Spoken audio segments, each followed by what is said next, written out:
I've been there. Can I ask a question sort of based on that? You were in Daddy Daycare. Uh-huh. Well, what was it like meeting Eddie Murphy for that movie? That's one of my weirdly favorite movies from childhood. Yeah. So I wanted to ask. Well, Daddy Daycare is weird how it came about. I was preparing all week for an audition for an Eddie Griffey movie called My Baby Daddy. So they call me in the morning and they go, hey, we got an audition in like an hour for this Eddie Murphy movie called Daddy Daycare. And I go, no, it's Eddie Griffin. They go, Eddie Murphy. I said, Eddie Griffin, it's at 3:00. I'm arguing with this lady that's not my agent on the phone. They go, Gary, you have an audition like an hour for this movie with Eddie Murphy. We know about the other one. I go, oh, really? So I drive to the Fox lot. I go in. It was one line. That's why I didn't have to really prepare. It was, hey, boys, you got a brand new cereal, Veggios, boys and girls. So I'm looking at it and I go, what the fuck am I doing with this? And it was all the kids was auditioning that day. So the waiting room was all these kids. So when I walked in, I said, hey, I asked this mom, I go, can I bring your son into the audition? So I walked this kid in who has no idea who I am. And I read for some dad first. And they said, all right, read for the carrot and the broccoli. So I grabbed the kid and I sat him down and I started snaking around him and started dancing. And that's when I did the BROCCOLI.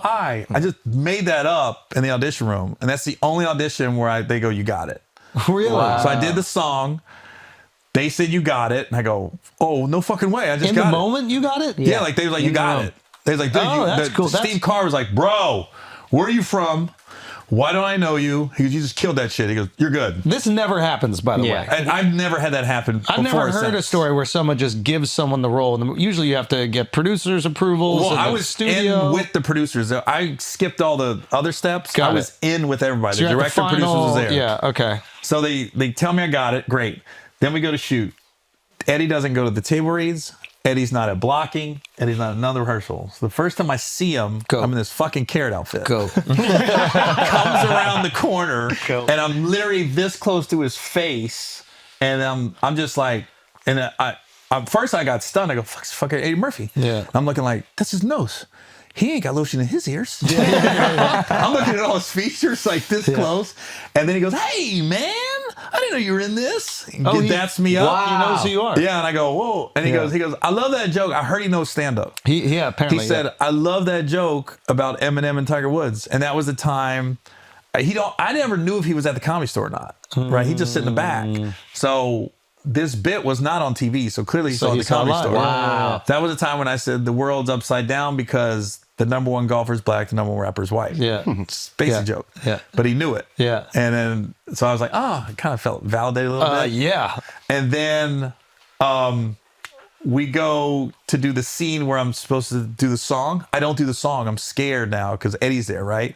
So I just start doing it. Hey, boys and girls, you got a brand new cereal, Veggios, blah, blah, blah. And the director goes, cut. He goes, where's the fucking song? And I go, what do you mean? He goes, the song, the BROCLI. I go, oh, I don't know if you want it. He goes, that's how you got the part. I was like, oh. So I do the song, right? BROCCOLI. I am the broccoli and don't know why. Is Eddie in the room while you're filming the scene? He's on the other side of that glass thing. Right, I don't know if he's there or not. I don't know. Got it. That's a different room. Great movie. But we go to the premiere, and they blocked off all this shit in Westwood. They had like a kids carnival and stuff. It was dope. Then Eddie was being so cool that day, and there was a line of people to get pictures with Eddie. Yeah. I'm literally next. There was a fucking comic that wasn't in the movie. He was just an aggravating guy. Like every time you saw him around town, he's just aggravating. He goes up to Eddie right before I'm gonna get a picture with him. Oh, Jesus. And he grabs him and he grabs the back of his head. Oh, and God. you could tell he was in his ear going, motherfucker, you inspiration. You gotta do this shit. But Eddie was like, bitch. Get away. Like, I got a who are line. you? Huh? Yeah, if you're Eddie, you're just like, who are you? Yeah, I got a line. I go, I'm not next. Yeah. He just fucking, Eddie was gone 5 minutes later. Yeah. He just left the whole party. I go, dude, fucked it up. I still have a picture with him this day. It's another Kobe guy, dude. Yeah, no, the Kobe guy wasn't as bad. I know, He didn't touch him. This motherfucker touched him. The back of the head is Back of the crazy. head and was like, oh, in his ear, like, motherfucker, you could tell what he was saying, you know? Yeah. He did it. I think Eddie did everything right. I think there's a lot of times like comedians look at Eddie and they're like, oh, why aren't you getting back on stage? Everybody wants to see you on stage. Or Eddie, why aren't you doing this? Or Eddie, why aren't you doing that? Why for me, I look at Eddie and I'm like, okay, he has a huge compound where his entire family can live on it. He has all these kids. He wants to spend time with his kids. And then for a day job, he goes and makes a movie for 10 or $20 million. And it's only in like the comedian's mindset where we're so yearning for more. We're never satisfied that we look at Eddie Murphy's career and go, why doesn't he still do it? Yeah, no It's like, shit. no, he figured it out. Yeah. He did it all, and now he gets to hang out with his family, which is what we should fucking do. That's who Shannon Sharp should call.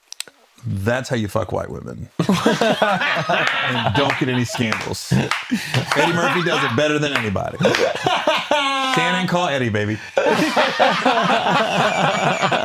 popping them mixed babies out. Nobody's paying attention. He's a coffee bean every fucking week with a new blonde. I'm like, this guy's the best. He figured it out. Yeah, he figured it out. Yep. No Shannon, call him. process serving, nothing. Call him, Shannon. Yeah, the fuck. Poor Shannon.